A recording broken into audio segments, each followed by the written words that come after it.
নাচলেন, গাইলেন আর মিষ্টি বিলি করে দিলীপের বিয়ের খুশিতে মিষ্টি আনন্দে মাতলেন তৃণমূল সাংসদ কীর্তি আজাদ। দিলীপকে জানালেন উষ্ণ অভিনন্দন। দিলীপের বিয়ের দিনে কীর্তির সাথে আনন্দে মজলেন তৃণমূলের নেতা কর্মীরাও। 2024 লোকসভা নির্বাচনে বর্ধমান দুর্গাপুরের বিজেপি প্রার্থী হয়ে দাঁড়িয়েছিলেন দিলীপ ঘোষ আর তৃণমূলের প্রার্থী হয়েছিলেন কীর্তি আজাদ। দুই যুযুধান প্রতিপক্ষ একে অপরকে তীব্র আক্রমণ করলেও দুজন দুজনকে কোনো অশালীন মন্তব্য প্রয়োগ করেনি। নির্বাচনের দিন বর্ধমানে দুই প্রতিপক্ষ মুখোমুখি হয়ে করেছিলেন কোলাকুলিও। নির্বাচনে অবশ্য কীর্তি আজাদের কাছে পরাজিত হয়েছিলেন দাপুটে দিলীপ ঘোষ। শুক্রবার সন্ধ্যায় কলকাতার নিউ টাউনের বাড়িতে রিঙ্কু মজুমদারের সঙ্গে বিবাহ বন্ধনে আবদ্ধ হচ্ছেন দিলীপ ঘোষ।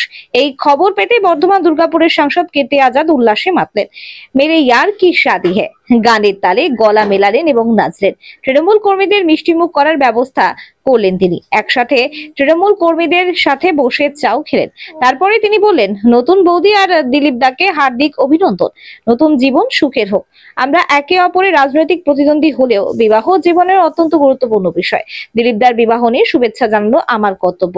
আমি আশা করব এরপর থেকে দিলীপ দা জয় শ্রীরাম বলবেন। পশ্চিম বর্ধমানের দুর্গাপুর থেকে নিমাই দাসের report, Bangla MG news. 61 years old is also. तो आपका तरफ से कैसे बधाई कैसे देगा?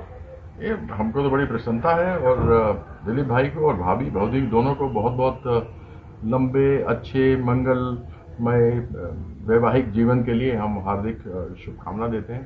कंटेस्टेंट तब थे वो बात अलग है, अब जब विधानसभा चुनाव होंगे तब भी दो हाथ होंगे, ऐसी कोई समस्या वाली बात नहीं है। लेकिन हमको बड़ी प्रसन्नता है कि वह परिणय सूत्र में बंधने के लिए जा रहे हैं और मैं आशा करता हूं कि अब वह जय सिया राम बोलेंगे। श्री राम माँ सिया के बिना अधूरे थे और अब जब एक बार उनका विवाह हुआ तो मुझे पूरी आशा है कि वो सिया राम बोलेंगे, क्योंकि अगर माँ सिया राम के संगे नहीं गई होती वनवास में, क्योंकि उनको तो वनवास मिला नहीं था, लेकिन फिर भी गई कि उन्होंने कहा मेरा पति मेरे परमेश्वर हैं, और उनके साथ गई और रावण का वध हुआ। उसके कारण से भगवान श्री राम को प्रताप भी मिला और वंश भी दिलीप भाई का आगे चलेगा। तो हमारी भौजी ही चलाएंगी, माँ ही चलाती हैं वंश। तो अब हमको पूरा विश्वास है कि वह जय सिया राम बोलना शुरू करेंगे, क्योंकि जिस प्रकार से लक्ष्मी नारायण, राधा कृष्ण, गौरी शंकर, देवी माँ का नाम पहले आता है, उसी प्रकार से सिया राम। मैं जानता हूँ कि बहुत लोगों ने उनको रोका भी, आप विवाह न कीजिए, क्योंकि वह लोग माँ में विश्वास नहीं करते, लेकिन माँ से श्रेष्ठ कोई नहीं है।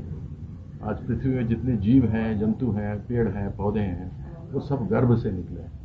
तो मैं एक बार पुनः उनको बहुत बहुत बधाई देता हूँ और लंबी उनके वैवाहिक जीवन की कामना करता हूँ, दोनों की लंबी आयु की कामना करता हूँ, उनके घर में बच्चे हों, खूब सब हों, फले फूलें, बढ़ें आगे और उनका वंश चले, ऐसी मेरी कामना माँ काली से है, माँ भगवती से। सर आपका तो क्या मैसेज रहेगा? मेरी तरफ से मैसेज यही रहेगा कि देखिए, राजनीतिक प्रतिद्वंदी हैं, वहाँ हमारी आपस में चलती रहेगी, लेकिन व्यक्तिगत रूप से जब किसी का वैवाहिक मंगल कार्य होता है तो एक चीज़ का ध्यान रखिएगा, जब किसी व्यक्ति का उपनयन जनेऊ समारोह होता है तो उसके लिए वह बहुत महत्वपूर्ण होता है, क्योंकि वह संपूर्ण बनता है। लेकिन एक महिला का जब विवाह होता है तो उसका गोत्र बदलता है और महिला के लिए वह सबसे महत्वपूर्ण घड़ी होती है, जिस समय उनका विवाह परिणय सूत्र हो रहा होता है और वह अपने पति के गोत्र में जा रही होती हैं और उसके बाद वो वंश को चलाती है। तो यह एक बहुत ही महत्वपूर्ण पड़ाव है जीवन का। इस पड़ाव के बाद आपका वंश आगे चलता है, उसमें माँ का हाथ सबसे ज़्यादा होता है और माँ ही सब कुछ करती है।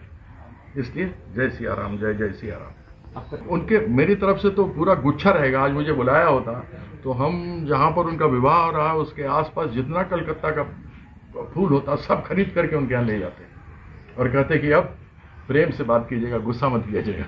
जिस प्रकार से गुस्सा वो दिखाते थे ऐसा तामस न दिखाए, ऐसे हम उनसे करेंगे। दिखाया जाता तो करना चाहिए। अभी भी जवान है वो भाई, अभी भी दिलीप घोष बहुत जवान है, खूब एक्सरसाइज करते थे। हम तो देखते थे वो खूब कूदते, उछलते कूदते थे एक्सरसाइज के अंदर। तो कई बार तो देख करके हमको आश्चर्य होता था कि खिलाड़ी हम है और कूद वो रहे हैं।